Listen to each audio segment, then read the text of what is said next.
People in West Africa are very likely going to be richer than Americans within this generation. Not wealth in some abstract economic measurement, rather the cold hard cash that they have to spend on products. But let me defend my position with data. Americans are shrinking as a potential consumer base while Africa is growing. Median income in America is $43,000 per person, which is impressive but deceiving because the savings rates for Americans is less than 4% because taxes, mortgages, healthcare, and basic life needs already take 96% of that pie. An American only has about $1,500 per year to spend on products outside of those big ticket items. But let's talk about a country like Ghana. Lower income at $3,000 per year for sure, but it's growing, meaning disposable income is growing year on year. For instance, if monthly income were to increase $100 a month, then Ghana would already have a stronger consumer base than America. Remember, in that scenario, Ghana would still have less money than Americans on paper, but the disposable income would be much higher. So how likely is this to happen? Well, we've already seen it happen in countries like China, Dubai, Saudi Arabia, among others. And those countries all followed the same patterns.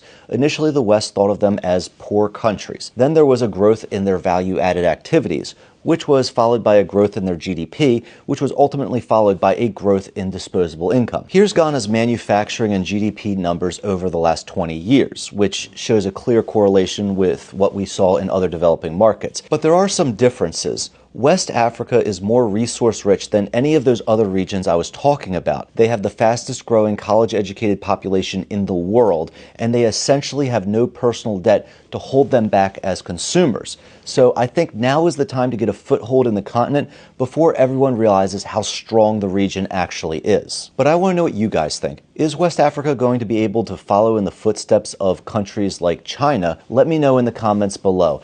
And as always, if this video brought value to you, give me a like and a follow. That really helps out my channel. And I will see you guys on the next video.